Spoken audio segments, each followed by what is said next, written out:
Hey everyone, I'm out here in the garage and what we're going to be doing today is replacing some door hinges on a 2004 Infiniti G35X. So stay tuned.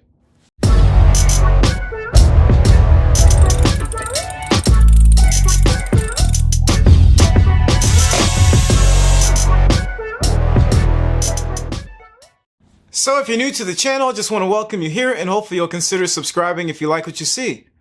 Also, check out Car Apprentice on Instagram, X, and Facebook. I post lots of pictures and videos on those platforms before I post anything on YouTube. And occasionally I'll post things on those platforms I don't post on YouTube. Also, check out the website at carapprentice.com. And don't forget to hit the like button if you like this video.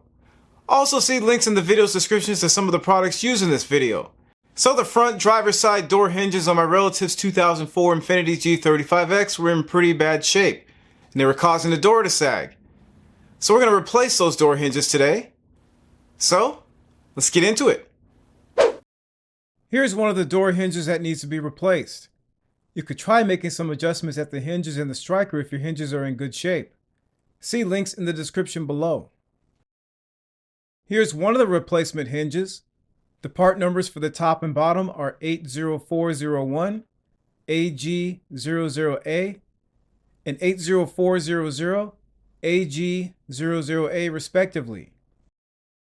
This isn't truly an automotive painting video, but I'll briefly walk through the steps I took to paint the hinges to look like OEM, which was challenging because they open and close. I opened the hinges to the position most visible when the door is open. I cleaned them with Duplicolor prep spray, wax, and grease remover.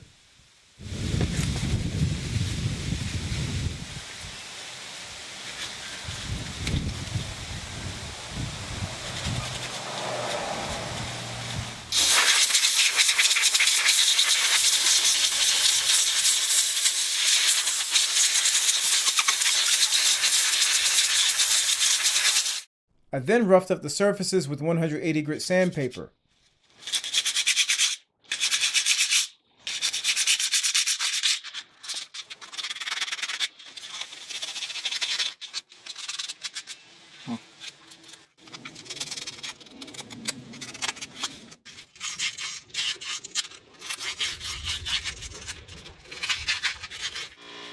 Next, I blew them off, cleaned with wax and grease remover, and blew them off again to remove any prep spray that got in crevices.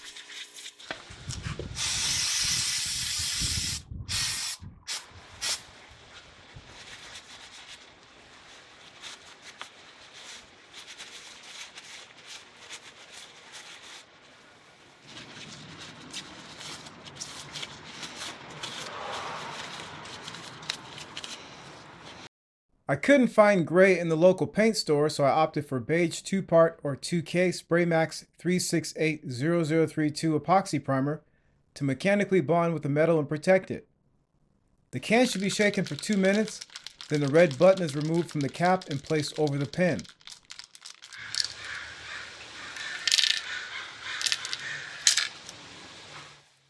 The button gets pressed, which releases the hardener in the can. I shook the can for another 2 minutes to mix the components. It's now ready to spray. The nozzle has an adjustment, but I left it as is. 2 to 3 coats were sprayed, holding the nozzle 6 to 8 inches from the workpiece and observing a 5 to 10 minute drying or flash time between each coat. I'm just showing one coat. It was a little windy out, which was very annoying. I cleared the nozzle between coats by spraying with the can turned upside down.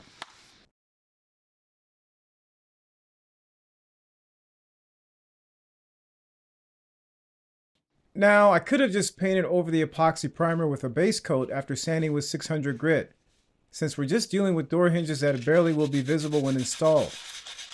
But I took the extra step of sanding with 320 grit, then spraying on 3 coats of Duplicolor 1-part or 1K filler primer to obtain a smooth finish.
I sanded the filler primer with a light gray 3M7446 Scotch-Brite pad, which I thought was equivalent to 600 to 800 grit sandpaper, but I later found is closer to 800 grit.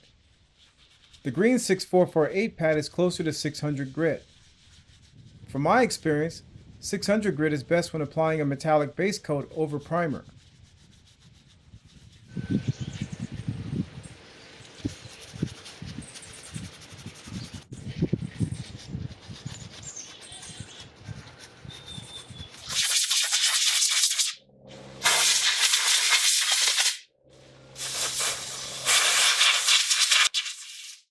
In preparation for the base coat application, I blew off the hinges and cleaned them again with wax and grease remover.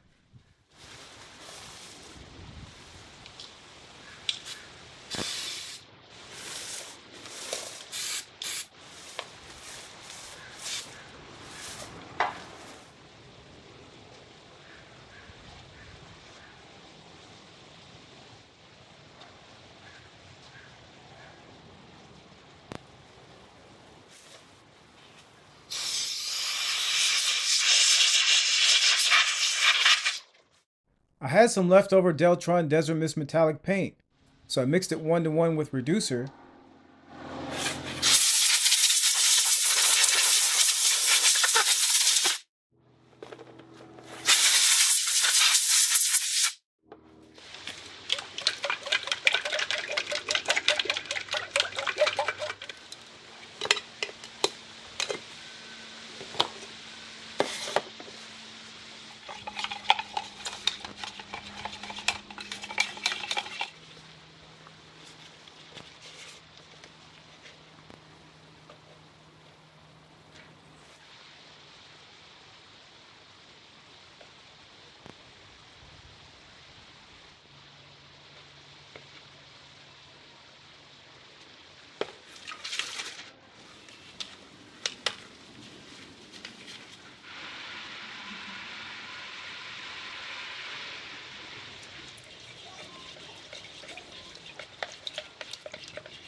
Poured it into a SATA RPS cup.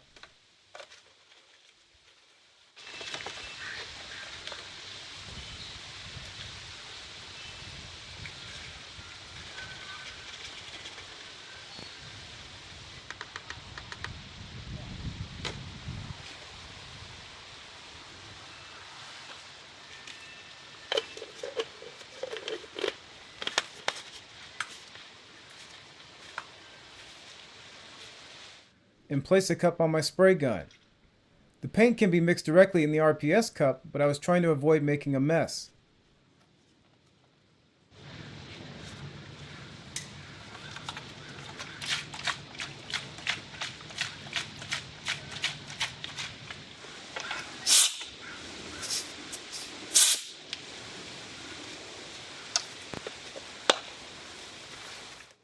More wax and grease remover and a tack rag can be utilized before applying base coat, but the hinges weren't worth the extra steps.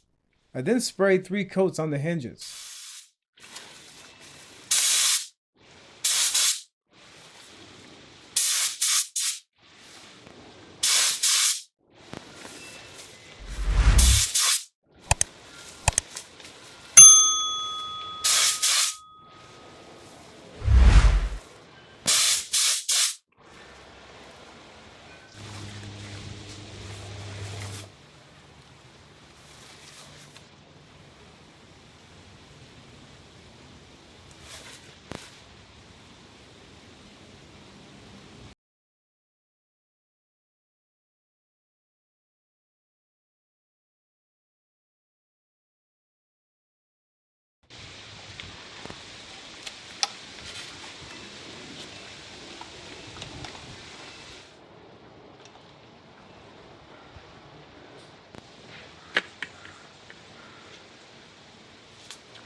I cleaned the spray gun right away with Eastwood's aerosol injected cleaner.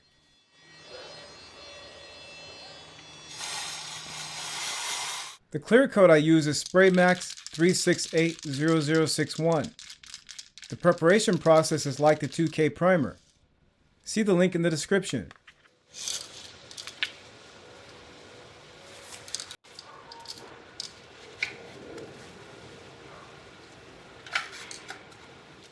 I sprayed 3 coats, observing the 5-minute flash or drying time between coats.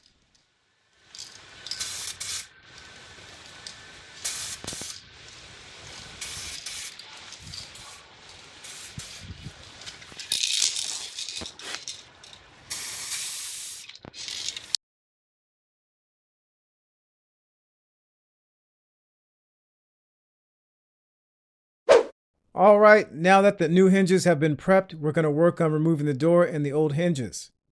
You may want to get a second pair of hands for this step. I unlatched the connector inside the door opening by pressing on the pawl and lowering the lever.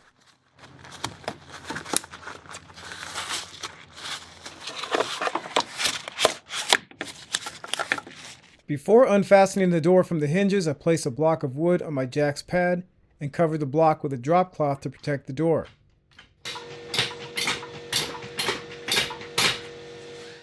I used a 10mm socket to remove the check link bolt and a 12mm ratcheting wrench to remove the hinge mounting nuts.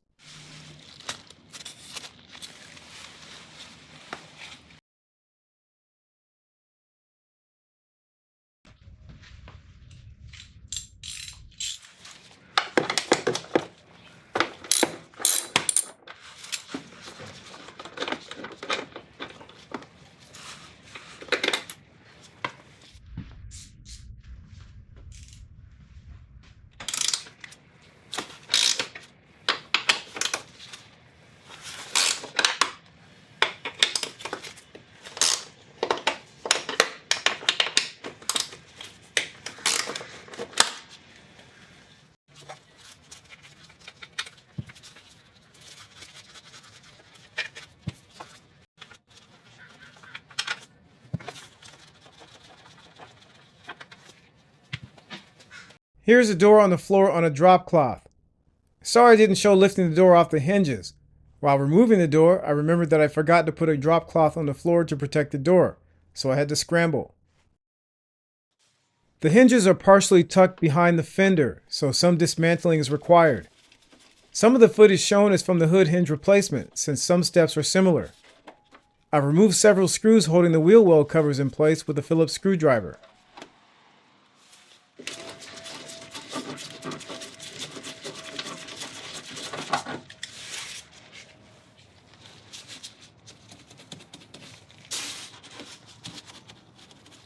I carefully used 2 hands to remove the sill cover.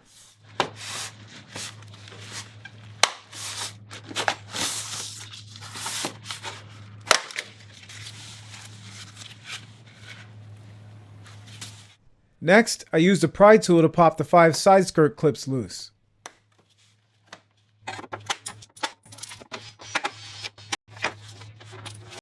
There are 5 10mm bolts on the underside of the side skirt that were removed.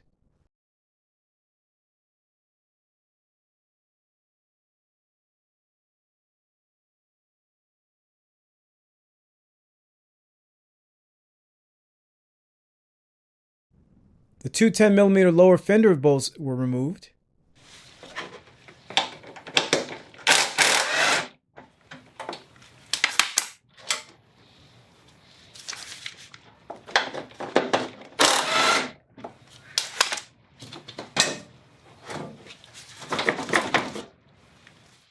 The 10mm upper fender bolt in the door jamb was also removed. I didn't want to risk bending the fender, so I decided to remove the upper fender bolts under the hood.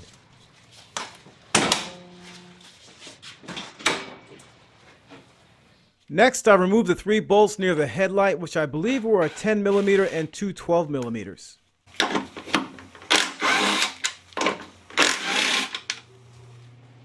I peeled back the gasket and removed the cowl's front clip. I then started to remove the 4 10mm bolts on top of the fender. Now, since I didn't want to remove the cowl, I had to use a ratcheting box wrench to access the fender bolt under the cowl.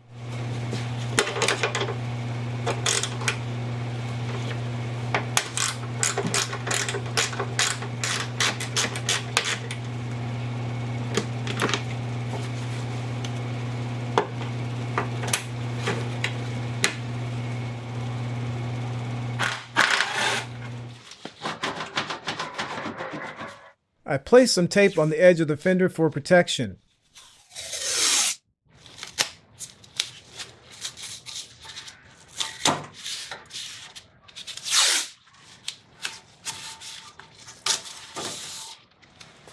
Then I use a 12mm and a 12mm on a swivel adapter to remove the hinge bolts.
I installed the new hinges, tightening the exposed bolts to 20 foot-pounds. I just tightened the hidden bolts by feel.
I lifted the door onto the jack and positioned it on the hinges. Again, it may be best to get a second pair of hands.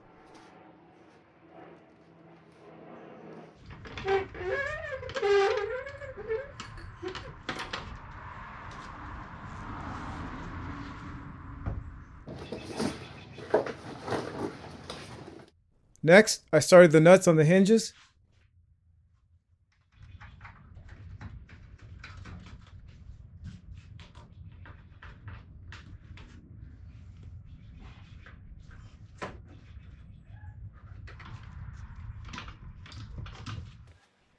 Then I installed the 10mm check link bolt.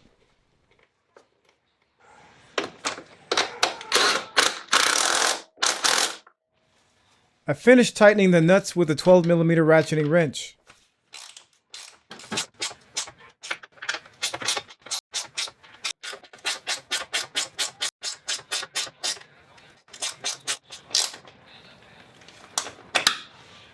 I reinstalled the electrical connector, closing the latch.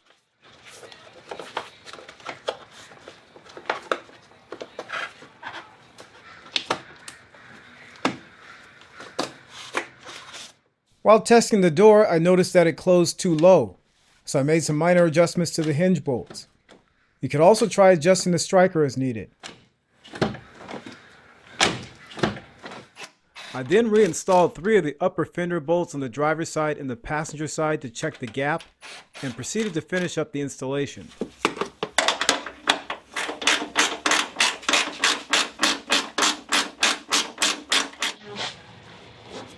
Yeah, that gap looks good.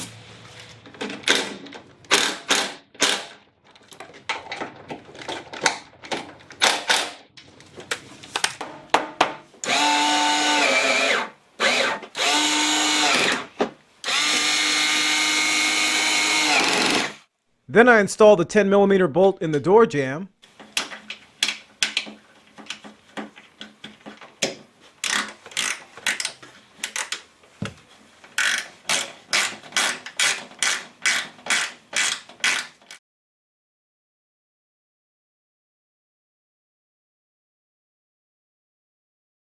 I installed the 10mm side skirt bolts.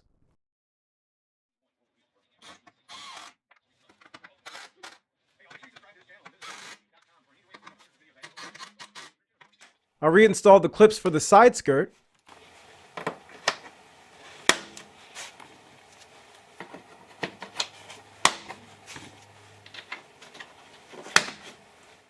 Next, I snapped the sill cover in place.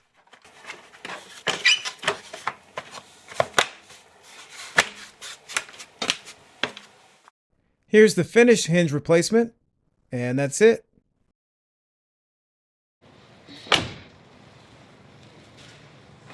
Alright, so there you have it. There's replacing the front driver's side door hinges on a 2004 Infiniti G35X. So this wasn't too terribly difficult a job. You may want to get a second pair of hands to help you out, and also make sure you check the alignment before you call everything good. So hopefully this information was helpful, and thanks for watching.